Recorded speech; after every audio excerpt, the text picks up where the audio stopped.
The Occult War, Chapter 5, Napoleon III, an ally of world subversion. In the historical period we are focusing on, Subversion had the tremendous luck of finding a powerful ally who could exercise the rights to intervene in the domestic affairs of other countries. He did so in a way opposite to the way Metternich had intended it, namely in the name of a new principle of international solidarity, mutual solidarity among nationalist and democratic states, bent on freeing one another from the yoke of alleged traditional tyrannies. This ally and selfless champion of democratic solidarity based on the quote-unquote immortal principles was Napoleon III, who emerged in France thanks to the 1848 revolution. Yet before undertaking any new tasks, Subversion more prudently sought to prevent the possibility of there being any reversal of fortune. Up until 1848, it had dared to ignore the wild card represented by the Tsar of all Russia.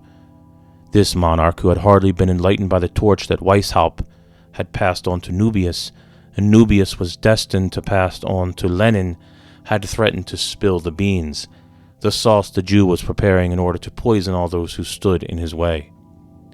Luckily for the Jew, this autocrat who continued to treat God's chosen people as rabble had only intervened in Hungary. While it had been possible to remedy this damage, the partisans of liberty on the march were never to forget the lesson they had learned. Before having France intervene in Italy in any way, it was necessary to avert the risk of any Russian intervention to reinforce Austrian defenses. In other words, it was necessary to deliver a blow against the Russian emperor alone, in order to immobilize and disable him. Then another blow would have been delivered against the Emperor of Austria, who by then would have been completely isolated. The aim was to have only the revolutions occur simultaneously, while fostering divisions within the opposite front. It was a fine political strategy. We shall not focus on all the various incidents of the Parisian Revolution of 1848. Suffice it to know where it led to. After all, the incoherent declamations that followed it. First, it brought a president of the Republic, namely Prince Louis Napoleon Bonaparte. Then, through a plebiscite, Napoleon III became emperor. Clearly emperor of the French, not of France, and by the will of the nation, not by the grace of God. It was Napoleon III's ambition to complete his uncle's work. But in order to complete any kind of work, one must first understand of what it consists. Now, to understand is to equal. The work of Napoleon the Great could only have been completed by Napoleon the Great, not by Napoleon the Lesser. More than simply the work of Napoleon, the memorial of St. Helena is a product of the man's disenchantment, which can easily be imagined, considering how he must have felt after having been abandoned by all the princes and great men of the world who had once been at his feet. Having been betrayed and even left by his own wife and emperor's daughter, Napoleon naturally turned back to his origins, the gospel of resentment preached by the French Revolution. How different things had been on the day when Napoleon had placed the imperial crown on his own head, with the momentous words, "God gave it to me, woe to him who touches it." Why had he not said, "The people gave it to me, and I shall keep it until the day it wants it back"? What was the reason for the presence of the Pope at the consecration ceremony? Did the will of the people require it? This was very much in the tradition of Charlemagne and the Holy Roman Emperors, only with an added touch of pride, for while the latter had gone to Rome, Napoleon had personally summoned Rome. Still, his ceremony was hardly in the tradition of Robespierre. Why had Napoleon married not just a blue-blooded princess, but the double grandniece of Marie Antoinette, a representative of the purest Catholic, feudal, aristocratic, and medieval tradition, the very opposite of that of the Revolution? Why had he appointed arch-chamberlains and arch-seneschals in place of the chamberlains and seneschals of the Ancien Regime? What was the reason for all this royal pomp, which showed none of the Republican simplicity enjoyed by Washington or Lincoln? If Napoleon hadn't fallen, he would have left a new feudal system of fiefs loyal to the crown, with generals' sons as the new neighbors of the old country noblemen. But what about the principle of indivisible nationalities? Was it to be found in France, which extended beyond its ethnic boundaries? in the Confederation of the Rhine, in the Kingdom of Westphalia, and that of Naples, or in the Grand Duchy of Warsaw? The truth is that it hadn't taken Napoleon long to throw his Republican cloak out the window and don a mantle dotted with bees. It was only when he was forced to remove the latter that, now a lonely and abandoned man filled with bitterness, Napoleon addressed posterity from the rocks of St. Helena, and as an obedient son of the Revolution. Up until that moment, it was not the quote-unquote great achievements of the human spirit that the great conqueror had sought. Napoleon had sought to present himself as an heir of Charlemagne, not of the French Revolution. With his ambition growing with victory after victory, he had yearned for the honor of being Emperor of the West, and not simply Emperor of the French, too modest a title for him, and one that, in any case, would no longer have fitted him. For Napoleon, nationalism never mattered. Napoleon certainly paid a great service to the revolutionary cause in Europe, but he did so unconsciously, without really intending to, only because almost all his officers and soldiers were old revolutionaries, who carried the dust of the revolution on their uniforms and boots, leaving traces of it in the capitals they marched through. The loyal subjects of emperors and kings saw their lords and princes being humiliated by the great upstart and his band of upstarts, as a consequence of which the old rulers lost much of their prestige. It was no revolutionary, democratic, and nationalist dream which the new Caesar cherished for his son, who was bestowed the medieval, and in a way imperially international, title of King of Rome. This title alone is enough to reveal the real nature of Napoleon's thought, his memorial being but the sour grapes of his resentment and bitterness. The title of King of Rome implied that its holder was a Roman emperor, a French Roman emperor, just as in the past there had been German Holy Roman emperors, an emperor nonetheless who would have had the Pope as his chaplain and kings as his great vassals, who in turn would have had princes as their own vassals. This would have been a new feudal system, a pyramid with a summit, what had been missing to make the Middle Ages complete. Such a grand view of history was too much for the limited intelligence of someone like Napoleon III. Ultimately, he was nothing but a petty conspirator in the pay of the anonymous conspiracy that had brought him to power. Incapable of grasping the real plans of Napoleon at work behind the events of the First Empire, his heir merely gave a literal interpretation to the manuscript which Napoleon had dictated to him by his own resentment and disenchantment at St. Helena. The parties of Subversion made sure to interpret the manuscript for Napoleon III.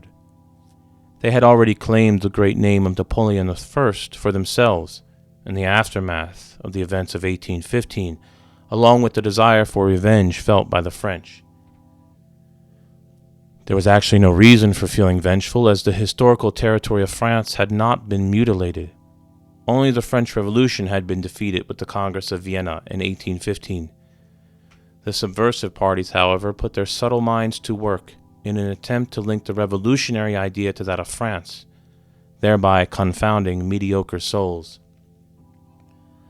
One of these mediocre souls bore the name of Napoleon and the surname of Bonaparte. The forces of Subversion were very clever at exploiting this man by making a most particular and indeed historically unprecedented emperor of him. Napoleon III's mission was to fight kings and emperors, his new colleagues, to weaken the prestige of the monarchy in Europe, to disintegrate all empires, and to make the revolution triumph everywhere, with all the implications this would have carried. As a monarch, Napoleon III had a particularly lustrous court, teeming with title holders and gold-spangled dignitaries. He conferred hereditary noble titles that included all the privileges of the old traditional ones. As a matter of principle, he fought with fanatical zeal, to the point of making this the very purpose of his reign, against the principle underlying the privileges by virtue of which he ruled, and could hope to pass his throne to his descendants. This is a paradox that has hardly been seriously considered. Otherwise, people would soon have realized that something unusual was going on. Precisely because they have seriously considered this matter, certain writers have reached the conclusion that Napoleon III was simply an agent of the occult circles that dominated society in his day. These circles brought him to the throne and kept him in power by means of invisible strings, the nature of which is unknown to us, but which established a genuine form of servitude from which the emperor could not break free. This may all sound a little far-fetched, but while it is a rather bold judgment, it is not unjustified. It is certainly hard to understand how an emperor might have enthusiastically promoted democracy worldwide, the one thing that most went against his own raison d'etre, and done so almost purely for the sake of art, so to speak, when such a policy damaged the interests of his own dynasty and country. Speaking from his throne in the middle of the Atlantic, Napoleon I had proclaimed himself to be the quote-unquote Messiah of the Revolution. Napoleon III was a man for all tasks, a tool to demolish walls. He owed his crown to the revolution, which would take it back as soon as he had played his part. This part, for which Napoleon III had been raised out of nothing, he certainly played very well. For, as we shall see, he was ready to listen to the prompts which were whispered in his ear. The first wall that needed to be demolished was Nicholas I, this unscathed champion of reaction, the only man who had successfully intervened in the past and who might have done so again in the future, hanged over the forces of subversion like a sword of Damocles. The question was whether Napoleon III was strong enough on his own to bring down this formidable athlete who was then at the peak of his own power. As if it had just fallen from the sky, in 1853, Napoleon found the ally he needed to pave the way for democracy and avert the danger that threatened it. Britain did not usually meddle in continental affairs and was interested in only one, that of the Ottoman Empire, Constantinople, and the Dardanelles. Its latent rival here was Russia. Unlike the countries of continental Europe, Britain had not witnessed any explicit revolutions. Instead, it had undergone a long phase of evolution, as imperceptible from the outside as it was profound on the inside. British institutions had apparently remained unchanged. The crown was still there. Indeed, its prestige was even on the increase, as were the Privy Chamber, the House of Commons, and the House of Lords. Still, these no longer retained their original significance. Everything had been democratically transformed while remaining unchanged on the surface. Let us also bear in mind that Britain was swarming with Masonic lodges.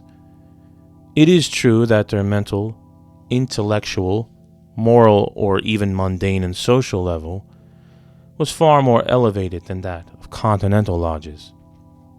But still, one should not forget that while Masonic lodges are often perfectly respectable places in themselves, they are particularly prone to becoming the passive recipients of progressive suggestions. Certain cells will thus become saturated with these influences, without most members of the lodge, including its honorary leaders, those adorning its facade and attracting outsiders, ever knowing about their role or presence.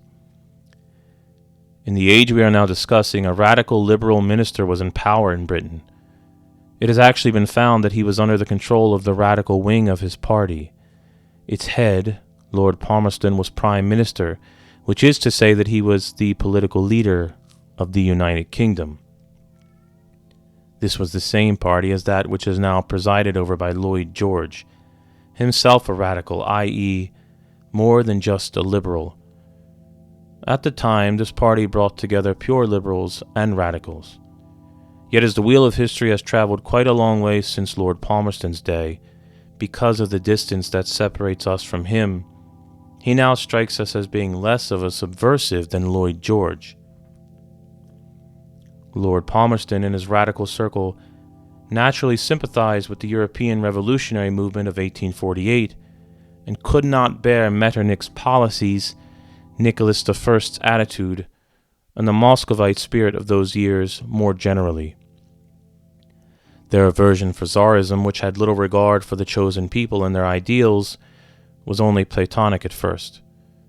Things changed, however, as soon as a pretext was found that could bring British interests into play. This pretext, something rather insignificant in itself, would not have been enough for a conservative government which would have easily found a way to come to an arrangement without sacrificing any of the country's interests. On the other hand, it was quite enough for Lord Palmerston to launch an offensive against the Russian Empire, for he was heeding the call of his blood. Lord Palmerston found an unexpected ally in Napoleon III. Unexpected, that is, because the Turkish question may have been a good enough reason for Britain to attack, but certainly not France. There may have been few grounds for serious conflict between France and Russia, but many could be found for conflict between Russian autocracy and the French Revolution. What more could be asked for?